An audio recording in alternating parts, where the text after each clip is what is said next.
Hello, BookTube viewers. I'm Peg, back to talk about the books I'm reading for Mookse Madness, the 64 list of books that should take 5 months that we're going to talk about and vote on in March, during March Madness. And I've talked about it before. I have the list below linking to it if anybody wants to read along with me or see what they are.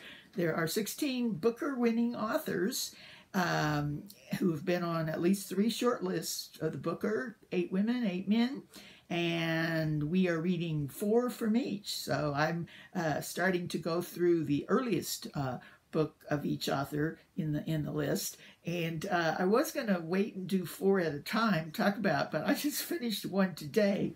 Where is it? Oh, don't tell me I forgot my books. Oh, wait. Oh, here it is. Okay. I don't know how to cut out that part. Okay, I just finished this one today by Thomas Keneally, an Australian author, one of 2, the other being Peter Carey, called A Dutiful Daughter.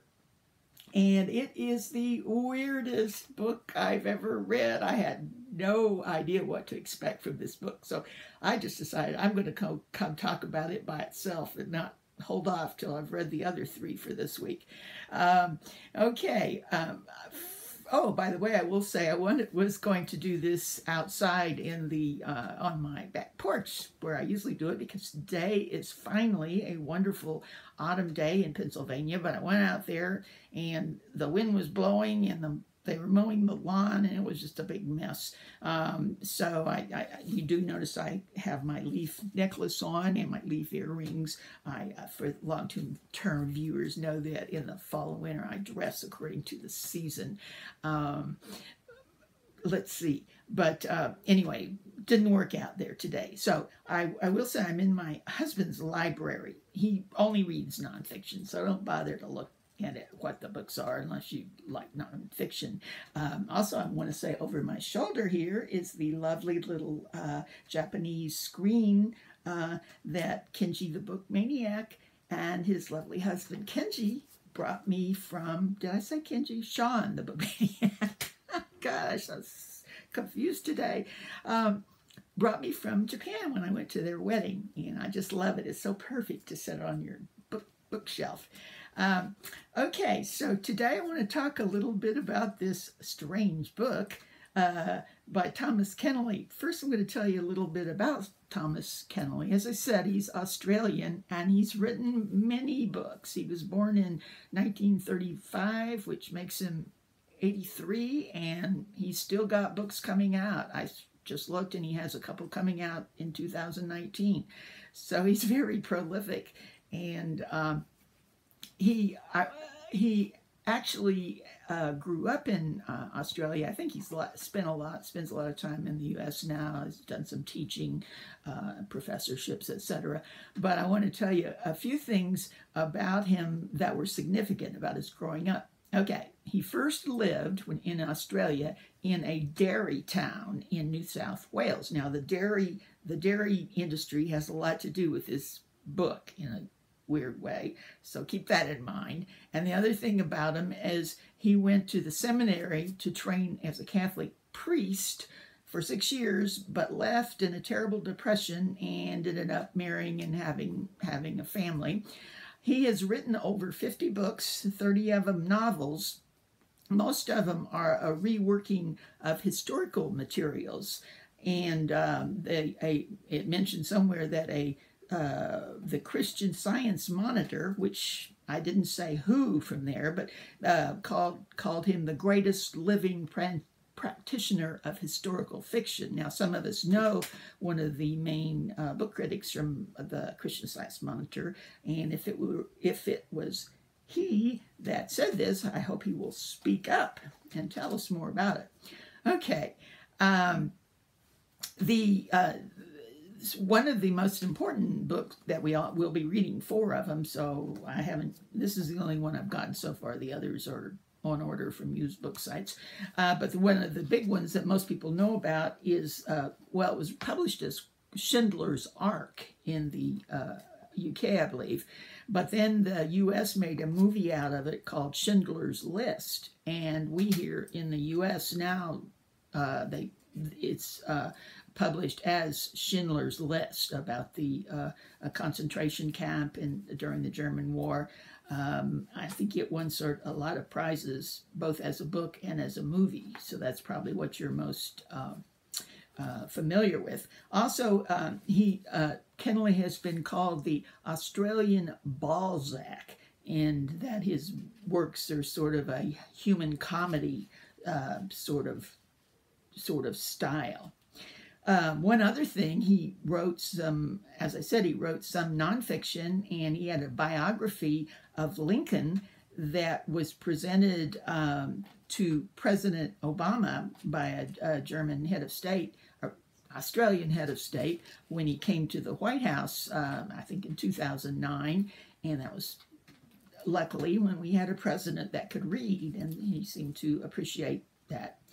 Okay, now we're on to A Dutiful Daughter, which looks like it would be a mainstream family saga or something like that, right? Nope. Okay, here we go. There's no idea to tell you but to tell you what this book is about. I'm not really telling any spoilers because all this is pretty apparent during the first few pages. Okay, this is about a family in Australia, North Australia, living on the edge of a swamp. And they are dairy farmers, but the setting has almost a Faulknerian tone to it because of the swamp, and the cattle are always wandering off and getting lost in the swamp, and just kind of a very dark tone. And there does become problems with water and flooding during this book. Okay, the main character, this family is the parents and two grown up at this point children, and it's very isolated. Where they live is very isolated. And the main character is the sister Barbara, and it's told through the eyes of the brother Damien, who is home from university for Christmas vacation, I believe it is. Okay, we realize right away when it starts that something is seriously weird about this family. Barbara is in the kitchen preparing a syringe to give to her mother, some sort of shot, antibiotics, but yet she's kind of hides what it is. Her brother comes in, and it's a long story when her brother finally comes home, and come to find out, I mean, it's alluded to, and you know something's weird about the parents because nobody ever has seen them outside the family, and it keeps being alluded to an accident they were in. And I'll just have to tell you because there's no way to talk about the book without telling you. When Barbara reached puberty, she had no idea what was going to happen. She was in some sort of shock, and her parents somehow went with her out into the swamp.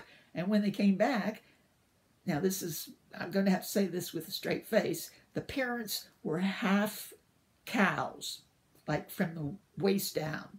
They had cow bodies, kind of a centaur, but this was a cow. Now, okay, the rest of her life, or since then, it's been 13 years, she has spent keeping the secret that the parents, though they can talk and have the face of their parents, have been kept in the out in the barn, and I mean they're allowed TV, but they can't take care of themselves. She has to take care of them. Now, I had to read a lot of book reviews on this to kind of make some sense of it, and supposedly this is a fable-like interpretation. But the symbol is, it's very Irish. He was very Irish of the hold family has on you and the children, and what they owe you, etc. And she's bent between wanting to leave and have her life of her own and wanting to keep a secret. They somehow don't want people to know the parents are half cows. And it's just, I guess this is a true definition of black humor.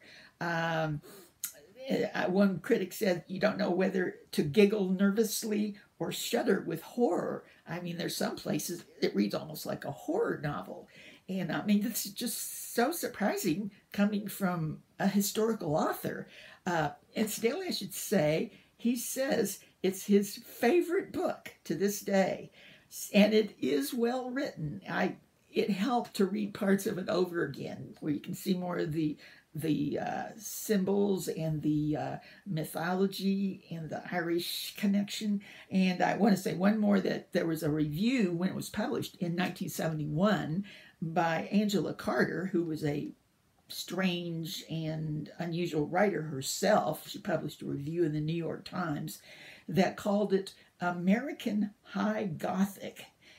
And she also compared it to the fact that it's both filled with horror and symbols, but also some humor. So all I can say is I just needed to talk about this. I hope somebody else will read it and give your thoughts. It is one strange book. I can't wait to read the rest of his now to see if I can see some of the same techniques that he uses. Okay, that's it for today. I'll be back in a few days with the other books I'm reading for this week. But I needed to talk about this one now. Bye.